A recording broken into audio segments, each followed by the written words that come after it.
Girlfriend আছে কার কার দেখি হাত তোলো।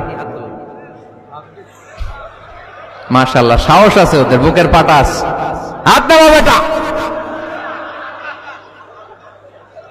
এই গার্লফ্রেন্ড বয়ফ্রেন্ডের সাথে আমাদের কোনো সম্পর্ক, আমরা বিয়ে করব। কি করব? বিয়ে করব। চেয়ারম্যান সাহেব বিয়ে করাই দিন এগুলোরে, আপনার দায়িত্বে দিয়ে গেলাম। এই গার্লফ্রেন্ড বয়ফ্রেন্ড এগুলো ইসলামের কালচার নয়। বিয়ের চেয়ে ভালো কাজ পৃথিবীতে হতে পারে। বিয়ে করতে গেলে বাপে বলে আগে নিজের পায়ে দাঁড়া। তো এতদিন ও কার পায়ে দাঁড়াইছে? ছেলে মেয়েদেরকে সাহস দেন, ছেলেও পড়বে। ওই যে একজন চিল্লান দিয়ে উঠছে, ওর কমন পড়ছে। কমন পড়ছে, মাশাআল্লাহ। গার্ডিয়ানরা যারা আছেন ওদের দুঃখ কষ্ট একটু বুঝছেন আপনারা, মিলাই দিয়েন ওদেরকে, বিয়ের পিড়িতে বসায় দিয়েন। বিয়েতে কল্যাণ, বিয়েতে বরকত। বিয়ের মতো ভালো কাজ হতে পারে না। সব নবীরা বিয়ে করেছেন। আর নিকাহ মিন সুন্নতি, বিয়ে আমার সুন্নাত। ফামান রাগিবা আন সুন্নতি ফালাইসা মিন্নি, যে আমার সুন্নতকে ভালোবাসে না সে আমার উম্মত হতে পারে না। বিয়েটাকে সহজ করে দেন। যেই সমাজে বিয়ে সহজ ওই সমাজে জিনা কঠিন, তাই না? যেই সমাজে জিনা সহজ ওই সমাজে বিয়ে কঠিন। আমাদের সমাজে জিনা করা সহজ, বিয়ে করতে লাগে 10 লাখ, জিনা করতে লাগে 1000, ঠিক কিনা? 10 লাখ টাকা ছাড়া বিয়ে করা যায় না। এটা লাগবে, ওইটা লাগবে, এই দাও, ওই দাও, মোহর দাও, বিশাল অঙ্কের মোহর। 10 লক্ষ টাকা ধার্য না করলে মেয়ে দিবে না, এরকম আছে না নাই? না, এগুলো আসলে ইসলামিক কালচার না।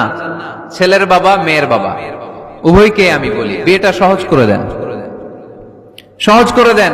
ছেলে পড়াশোনা করুক, সমস্যা নাই, মেয়েও পড়ুক, কিন্তু তারা পবিত্রভাবে তাদের সম্পর্ককে মেনটেন করুক, ঠিক কিনা? তাদের এই যৌবনের তাড়নায় যে পাপের সাথে জড়াবে তার পার্সেন্টেজ গুণা বাবা হিসেবে আপনার কাঁধেও আছে না নাই? এজন্য বাবারা সাবধান, মায়েরা সাবধান, বিয়েটাকে সহজ করেন। এই এলাকার যুব সংঘ যারা আছো, তোমরা একটা ক্যাম্পেইন করবা এই মাহফিলের পরে, টাইমলি ম্যারেজ ক্যাম্পেইন।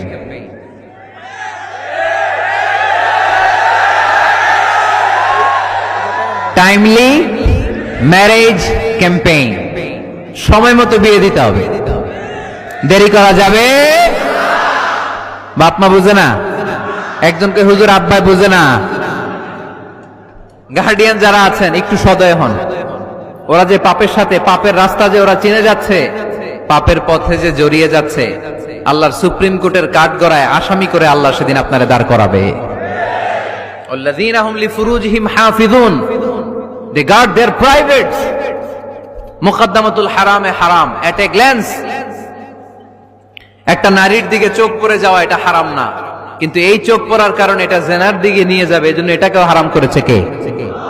মুকদ্দমাতুল হারামে হারাম। এই নজরটা বড় খারাপ। আর নাযার সাহামুন মাসমুমুন মিন সিহামি ইবলিস, এই নজর হচ্ছে শয়তানের বিষ মাখানো তীরের মধ্যে থেকে একটা ভয়ঙ্কর তীর। এই তীর দিয়ে শয়তান যুবক আর যুবতীদেরকে কাবু করে ফেলে।